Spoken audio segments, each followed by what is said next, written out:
This call is from a federal prison. I got 20 years for money laundering. I got 10 years for obstruction of justice. I got 5 years for the machine gun. I got 10 years for a firearm they found in Los Angeles. They sentenced me to 7 life sentences for drugs. And could you imagine me and El Chapo have the same drug charge? Todd Kaminsky created this case. He created an atmosphere for these guys to want to set me up. These guys believed that if I got arrested, that their problem would be over. They force-fed these people evidence that wasn't validated by anything. Their freedom all hinged on how they performed on that stand against me. These guys are all home with their family and enjoying the fruits of their drug proceeds.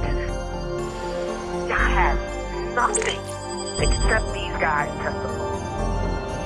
I was always gonna be the fall guy.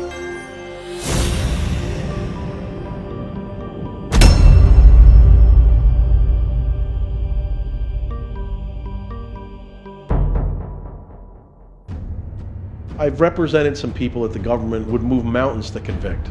The stuff that happened in Jimmy Rosemond's case was by far the worst. Todd Kaminsky, his agenda from the very beginning was to infiltrate hip-hop as a whole. Find a scapegoat, put them on the stake. Off of a big conviction, he can end up with a big office. He was shadowing their investigation, and every one of them came back with the same thing. This Todd Kaminsky's crazy. He's fast and loose with the facts. All he wants is Jimmy, and Jimmy this, Jimmy that. He really see me as a perfect witness against Jimmy, because I was charged with a kingpin charge, a lot of kilos, and he tried to infiltrate him, and I was dealing with him, but it was nothing of that sort. Everything that I was doing was with the music industry, with Jimmy. You have young, highly ambitious prosecutors who simply want a conviction. He said, I can help you go home with the time that I had left. 18 years. Todd Kaminsky didn't even try this particular case in court. He did the legwork. That conviction landed on his record. He got the gold star and moved on to become an assemblyman somewhere.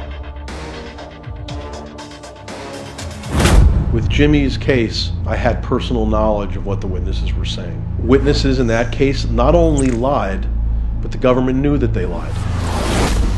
All of the money and the drugs that they had in the courtroom, none of that belonged to me. But because of the testimony, they put it on me. Clearly you couldn't reach a conclusion as to Jim's guilt or innocence based on anything other than the cooperator testimony. Talk about an unholy triumvirate of disgusting, slimy, scumbag witnesses. You got a guy like Henry Butler, whose wife was arrested with a machine gun, pills, heroin, cash, weed, and cocaine. No, I love my wife when I love anybody. So whatever I had to deal with to get her off, at the end of the day, that's what I had to do. These was the tools they used to make Henry Butler say that he sold me hundreds of kilos. I had to ask him, why is you doing this? He just told me, man, they gave me an offer. They're going to send me and my wife home. Why don't you do it? And I saw Tony Martin and Tess. They pretty much told me the same situation. These people have a motive to slant their testimony. Henry Butler ain't a stupid guy. He says, I should have been the kingpin. But they wanted Jimmy so bad, he became the kingpin. Honestly, if I would have did what I did, I would have been the kingpin in this case because I was in L.A. and I was the people who was really selling everybody's drugs. The play was, when you get up there and I ask you a question, you say it's Jimmy. Teff was working for the government. It couldn't be more obvious that he was trying to get me to say something on tape that would get me disqualified. You're sending people in to get a lawyer indicted? Jeffrey Lipman would have beat the shit out of this guy if they would have allowed me to have him as my attorney.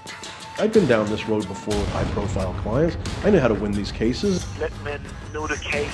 He knew what the government was trying to do. He knew the players that were testifying against me.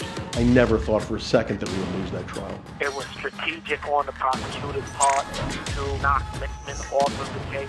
They completely lied about the meeting with Henry Butler.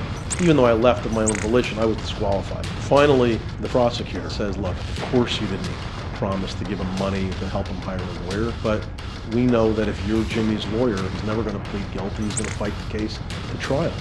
And we had to get rid of him. And I remember thinking, like, this is America.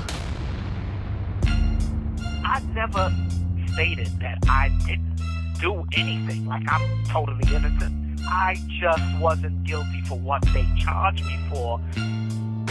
Just because you commit one act, alleged indictment, doesn't mean you're guilty of everything. They tried to portray him as some kind of boss or overseer of this business, that he was responsible for paying people and hiring people, and that just wasn't the case. Everyone was on the same level. He doesn't deserve a CCE charge. You can convict Jimmy Rosemond honestly and fairly and legally, or you can cut corners, you can lie, you can rely upon people that are committing perjury. That's what they did. To them, the ends justified the means, and whatever they had to do to get Jimmy Rosemond, they were going to do. What mattered to them was getting this guy, getting him his life conviction, and they did.